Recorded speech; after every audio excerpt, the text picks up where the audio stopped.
Muchas gracias, buenos días. Es un privilegio poderme dirigir a ustedes en el marco de este Congreso Nacional de Medicina. Le agradezco a los organizadores y particularmente a la Asociación de Cirujanos de Guatemala por haberme tomado en cuenta para esta exposición.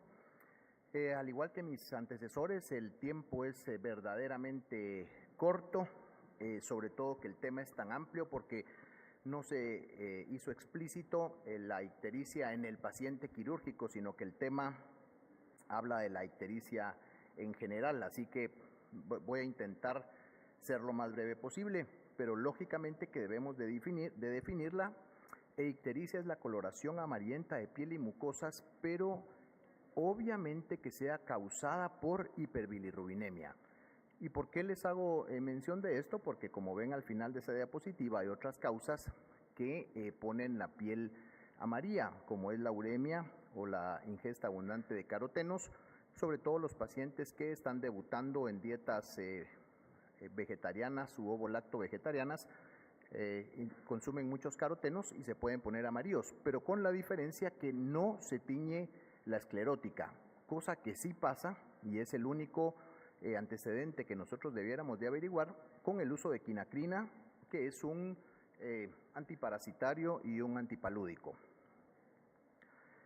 Los niveles para que sean visibles clínicamente deben de estar entre 2 y 3 miligramos. Esto, por supuesto, es examinando a los pacientes idealmente con luz solar. Con este tipo de luces es mucho más difícil poder hacer diagnóstico con esos valores de ictericia. No debiéramos de extendernos muchísimo en la fisiopatología, pero pues sí es importante mencionar que el 85% de la bilirrubina procede de la lisis de los glóbulos rojos maduros, que usualmente esto sucede a nivel del tejido esplénico. La bilirrubina que se forma en ese tejido retículo endotelial es básicamente la bilirrubina indirecta o no conjugada. Esta bilirrubina no es hidrosoluble y por lo tanto debe de unirse a la albúmina para ser transportada al hígado, en donde es captada por el hepatocito y luego de unirse con la glucuronil transferasa es que se convierte en la bilirrubina directa o bilirrubina conjugada. A través de las vías biliares es excretada al intestino y ahí nuevamente entra a la circulación enterohepática un porcentaje mínimo de esa bilirrubina. Aquí hay un cuadro en donde de manera rápida podemos ver cuáles son los mecanismos del desarrollo de la hiperbilirrubinemia. A su izquierda está las causas de bilirrubina indirecta o no conjugada, que se debe a uno o más de esos factores, que es el aumento en la producción de bilirrubina, la disminución de la absorción de la misma en el hígado o disminución de la conjugación. Y por el otro lado, a la derecha de ustedes está la hiperbilirrubinemia a expensas de la directa o conjugada, que también se debe a uno o más de los factores que ahí enumeramos, que son la disfunción de los hepatocitos, la reducción de la velocidad de salida de la bilis del hígado, lo que se conoce como una colestasis intrahepática, o la obstrucción al flujo biliar extrahepático y pues que por lo tanto lo consideramos como una colestasis extrahepática. ¿Qué pruebas nos pueden orientar a la causa de la ictericia? No tengo duda que para los médicos recién graduados o aún los estudiantes de medicina quisieran que yo expusiera acá un solo dato y decir, bueno, esto es lo que usted tiene que hacer y con esto va a ser el diagnóstico de la causa de la ictericia. Pero definitivamente eso no es posible, e igual que quienes me antecedieron en la palabra, debemos de seguir una rutina muy bien establecida que incluye, por supuesto, una historia clínica perfectamente bien llevada, el examen físico, pruebas de laboratorio, que en este caso sí son vitales, estudios de imagen y algunos métodos invasivos con los que contamos en la actualidad. En cuanto a la historia, definitivamente y desafortunadamente pues en nuestro país, en nuestro medio, hay que hacer énfasis en el consumo de alcohol, hay que averiguar si no son residentes de cirugía. Los factores, si tiene factores de riesgo para hepatitis víricas, hay que conocer los hábitos sexuales del paciente, si tiene tatuajes, si tiene piercing, si ha sido sometido a transfusiones, etcétera, etcétera, o si se ha expuesto a agentes químicos o a través de hepatotoxinas que sobre todo se dan en el medio laboral, y qué tipo de fármacos toma el paciente. Y aquí es importantísimo recalcarles que los tan de moda antiinflamatorios no esteroideos son causa importante de ictericia. El uso de esteroides anabolizantes, si el paciente se nota que asiste al gimnasio, es importante hacerle el interrogatorio. Si tiene antecedentes de cirugía previa, sobre todo si es alguna relacionada con el sistema biliar, o si tiene antecedentes familiares de hemólisis o hepatopatía. La obesidad y el síndrome metabólico también es causa de ictericia. Recuérdense que el famoso hígado graso es una esteatosis hepática no alcohólica, traducido a que puede incluso llegar a convertirse en cirrosis sin que el paciente haya consumido una gota de alcohol. Y la duración de la ictericia y los síntomas asociados, que es sumamente importante. A la exploración física, pues suena ridículo ponerlo acá, pero debo insistir que los signos vitales justamente por eso tienen ese nombre. No puede ser que evaluemos a un paciente y no le tomemos los signos vitales. Luego hay que buscar estigmas de hepatopatía crónica, ahí describo algunos importantes. A la hora del examen del abdomen, es importante tratar de palpar el hígado, comprobar qué tamaño tiene, qué características tiene, ver si el vaso es o no palpable. Obviamente recordemos que el vaso en condiciones normales no lo es. Y evaluar toda la semiología ascítica, si hay el hiperesplenismo, ascitis y circulación colateral, todo lo cual nos lleva a pensar en que el paciente tiene una franca hipertensión portal. Tenemos que ver también si tiene adenopatías, obviamente en el cuello, en las axilas o en las ingles, son las áreas que debiéramos de enfocarnos. Si hay asterixis, somnolencia o cualquier otro signo de deterioro cognitivo del paciente. Y muy importante, si son pacientes mujeres y se encuentran en el tercer trimestre del embarazo, está totalmente descrita la colestasis intrahepática benigna del embarazo. ¿Qué signos debieran de llamarnos la atención? Si hay un dolor e hipersensibilidad abdominal intensa, la charla que escucharon de primero cabe en esta posibilidad. Si hay cambios en el estado mental, si hay hemorragia gastrointestinal, la cual puede ser oculta o macroscópica, y si el paciente tiene equimosis o petequias, debe de orientarnos hacia ciertos diagnósticos. Ahora bien, la causa de la ictericia puede presumirse a partir de algunos datos. Si se da una ictericia aguda en pacientes jóvenes y sanos, lo primero que debiéramos de pensar es en la posibilidad de una hepatitis viral aguda o sobredosis de paracetamol, medicamento de libre acceso, así que lo debiéramos de investigar siempre. Los antecedentes de alcoholismo y conocer la intensidad y la duración del mismo, ya que nos puede hablar de hepatopatía alcohólica, o bien no olvidar que también existe la hepatitis alcohólica, no solo la hepatopatía. Si hay antecedentes personales o familiares de ictericia leve o recurrente, sin signos de disfunción hepatobiliar, que nos puede sugerir trastornos hereditarios como el síndrome de Gilbert o el de Steven Johnson o el síndrome de Rotor, que medio los vamos a tocar un poquito más adelante. La ictericia súbita asociada a un importante dolor abdominal nos debe hacer pensar como primera posibilidad en la presencia de litos en la vía biliar. Por el contrario, la ictericia de comienzo gradual con prurito, pérdida de peso y heces alcohólicas nos sugiere una colestasis intra o extrahepática, y la ictericia indolora que aparecen adultos mayores con pérdida de peso y masa, pero que tienen mínimo prurito, sugiere la primera posibilidad de procesos neoplásicos.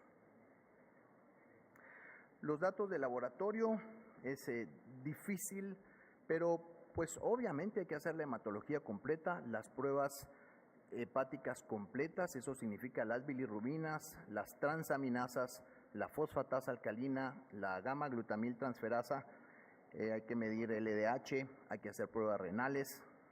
Si la hiperbilirrubinemia es indirecta o no conjugada con transaminasas normales, pues inmediatamente debiéramos de sospechar en hemólisis y por lo tanto evaluar si el paciente tiene reticulocitosis, si hay elevación de la LDH, si hay descenso de aptoglobina, hemoglobinuria o hemocidenuria. Si las plaquetas están por abajo de 150,000, ya debiéramos de pensar en la posibilidad de que el paciente tenga hiperesplenismo y de que también esté cursando con hipertensión portal. Hay que medir, muy importante, sobre todo si es en pacientes crónicos, la albúmina, el tiempo de protrombina específicamente y más sensible ahora el INR. Hacer examen de orina, hacer si la clínica nos orienta hacia A, hay que hacer la serología de virus, de hepatitis, de todas sus variedades y por supuesto si se sospechara hay que hacer VIH. Hay que hacer el proteinograma, anticuerpos antimitocondriales y antinucleares, que no en todos los lugares está accesible. Y muy importante, si sospechamos la posibilidad de un hepatocarcinoma, es hacer el marcador tumoral de alfa-fetoproteína, que es de elección y casi sinónimo de en paciente cirrótico con masa hepática, prácticamente diagnóstico. Muy importante que en algunas ocasiones tenemos que asistirnos por estudios por imágenes.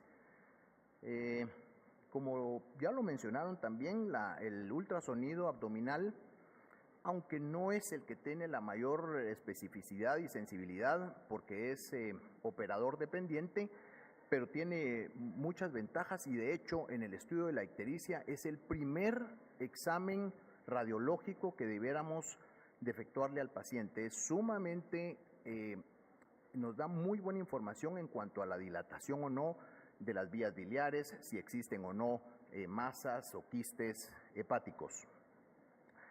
Sus ventajas es que es de bajo costo, no utiliza radiación, es no invasivo, como lo mencionó la doctora Bonilla, es móvil, el ultrasonido, la mayoría de ultrasonidos se puede movilizar a la cama del paciente y no es el paciente el que tenga que ir a realizarse el estudio, pero las dos grandes inconvenientes que tienen es los pacientes obesos, la obesidad que cada vez es mayor y el gas, que es el principal enemigo del ultrasonido. Luego de eso está la tomografía abdominal, que tiene un poquito de mayor sensibilidad y especificidad y nos puede indicar de forma más clara el lugar y la causa de la obstrucción de las vías biliares o caracterizar algunos tumores hepáticos. Sin embargo, para eso, y por eso lo pongo en la diapositiva, hoy por hoy ya se cuenta en nuestro país con la tomografía trifásica, que es la de elección si estamos estudiando al paciente por tumores hepáticos, ya sean primarios o sospecha de metástasis. La colangioresonancia magnética, que tiene un mucho mayor valor predictivo y una mucho mayor sensibilidad y especificidad. Es más, se llegan a diagnosticar litos en la vía biliar tan pequeños como de 1 milímetro. Realmente, ahí lo menciono, es el estudio de elección si uno sospecha que el paciente tiene obstrucción de la vía biliar y dentro de sus ventajas también es que no es invasivo y no utiliza radiación, contrario a la tomografía axial computarizada, no utiliza radiación ionizante. Luego nos vamos a la colangiopancreatografía retrógrada endoscópica, que ya cae en la categoría de estudios invasivos. Sin embargo, permite la visualización directa del duodeno y la evaluación de la ampolla de Vater y la posibilidad de tomar biopsias de la misma o cepillados de las vías biliares que nos pueden hacer en muchos casos diagnóstico.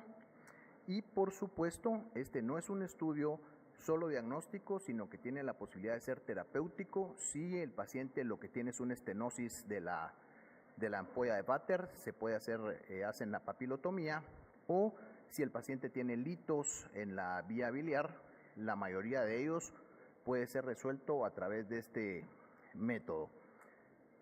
La gran desventaja que tiene, pues que es un método invasivo, el paciente debe de estar sedado y tiene dos potenciales complicaciones que incluso pueden ser mortales. Una de ellas es la pancreatitis aguda, que se ha relacionado sobre todo cuando equivocadamente se canaliza el conducto de Wirsung, o si lo que se intenta ver es el conducto de Wirsung y el medio de contraste es inyectado a mucha presión en ese conducto, los pacientes hacen pancreatitis, o desafortunadamente la perforación del duodeno, que siempre ocurre hacia la región retroperitoneal. Por lo tanto, si después de que ustedes hayan enviado a un paciente a un CPRE y tienen la sospecha que esté perforado, a la hora de tomarle una radiografía simple del abdomen, no tiene ninguna lógica ir a buscar que el paciente tenga aire libre subdiafragmático, porque la perforación es retroperitoneal, y lo que nosotros debemos buscar es que el aire inmediatamente dibuja la silueta renal. Eso es sinónimo de perforación y el paciente debe de ir al quirófano. Luego, que no nos vamos a detener casi nada en eso porque en nuestro medio no es un método accesible, que es la ecoendoscopía. Y por último está el colangiograma transparieto hepático, que para poderlo efectuar necesitamos forzosamente que las vías biliares estén dilatadas. Muchas veces es un estudio diagnóstico, pero en algunas ocasiones puede ser terapéutico también, porque a través de ellos se pueden introducir dilatadores hasta lograr dilatar una estenosis y después dejar colocada una endoprótesis. ¿Qué otros estudios pudiéramos hacer? Pues sigue teniendo un lugar importante en el diagnóstico de ictericia la biopsia hepática, que inicialmente fue descrita como solo con la técnica percutánea, y que actualmente, si el paciente está en condiciones, lo podemos hacer por la vía laparoscópica. Sin embargo, es importante recalcar que este es un procedimiento exclusivamente diagnóstico, no tiene ningún valor en la terapéutica de los pacientes. Ese algoritmo presentado como tal en el cuadro grande pareciera muy difícil de interpretar, pero realmente no lo es, y vamos a dividirlo en tres fases, porque lo primero pues va a ser común para todas las ictericias. Luego vamos a pasar un slide donde desglosamos este tipo de ictericia. Luego nos vamos a venir a este lado, el segundo slide nos vamos a hacer referencia más a este lado, y por último lo que probablemente nos interesa más a los cirujanos, que es en las causas de ictericia en la que nosotros podemos tener una incidencia directa. Así que nuevamente, por supuesto que igual hay que tomar la historia, hacer los laboratorios, tomar las pruebas hepáticas. Si los pacientes tienen un aumento de bilirrubina con las transaminasas normales, pues ya tenemos dos caminos. Si la elevación es básicamente a expensas de bilirrubina indirecta, con la directa en menos de 20% del total de las bilirrubinas, pues entonces tenemos que hacerle estudio de hemólisis al paciente. Si es positivo, ya sabemos que el paciente tiene un trastorno hematológico. Si es negativo, lo más probable es que tenga un síndrome de Gilbert, que consiste en que el paciente no tiene la suficiente cantidad de glucuroniltransferasa para convertir la bilirrubina indirecta en directa. Si el paciente básicamente tiene ictericia en base a la bilirrubina directa, pero siempre con transaminasas normales, entonces nosotros debiéramos de ver si el paciente tiene elevación urinaria de coproporfirinas y de ser así, estamos ante la presencia o de un síndrome de Dubin-Johnson o un síndrome de Rotor, que de todos modos estos son síndromes que son congénitos, así que los pacientes deben de tener antecedentes familiares de personas con ictericia. Si nos vamos, como le digo, al extremo para ustedes derecho del algoritmo inicial, si el paciente tiene aumento de la bilirrubina, pero también tiene elevación de las transaminasas, entonces ya debiéramos de ver qué tipo de transaminasas son las que están más elevadas.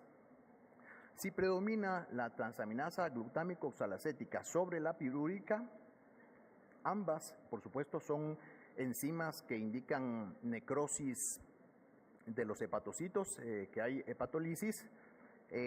Entonces hay que hacer todas las pruebas de las serologías víricas para ver si el paciente cursa con algún tipo de hepatitis, hacer mediciones de tóxicos, de alcohol o de paracetamol.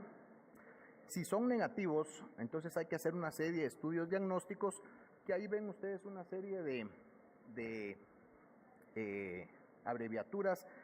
Son difíciles, hay que hacer anticuerpos antinucleares, anticuerpos antimitocondriales, etcétera, etcétera. Algunos de ellos, desafortunadamente, no disponibles en nuestro medio.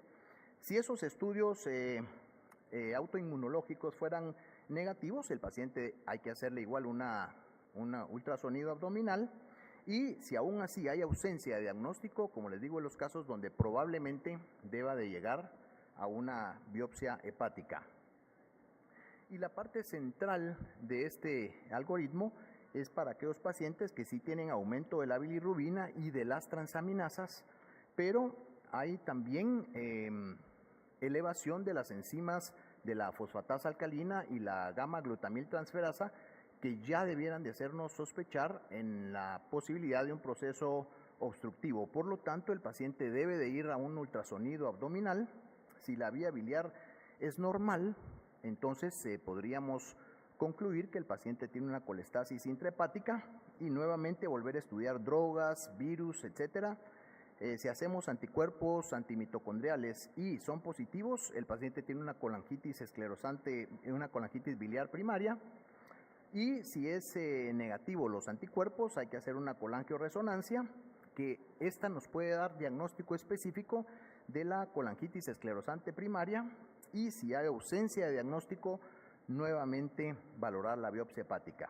Y por último, si la ecografía abdominal nos demuestra que efectivamente hay dilatación de la vía biliar, con lo cual sabemos que el paciente está cursando con una colestasis extrahepática, es en donde a los cirujanos se nos abren los ojos, es en donde podemos empezar a actuar e incidir directamente en el paciente, y ahí aparecen los posibles diagnósticos. Coledocolitiasis, si comprobamos que la tiene, el paciente debe de ir a CPRE, resolver la coledocolitiasis, y si el paciente tiene vesícula y tiene litiasis, pues obviamente luego hay que llevarlo al quirófano y hacerle colecistectomía videolaparoscópica. No se hace al revés. Hay algunos que dicen, bueno, si ya le diagnostiqué que tiene cálculos en la vía biliar, pero mejor primero le hago la colecistectomía y después lo mando a ERCP.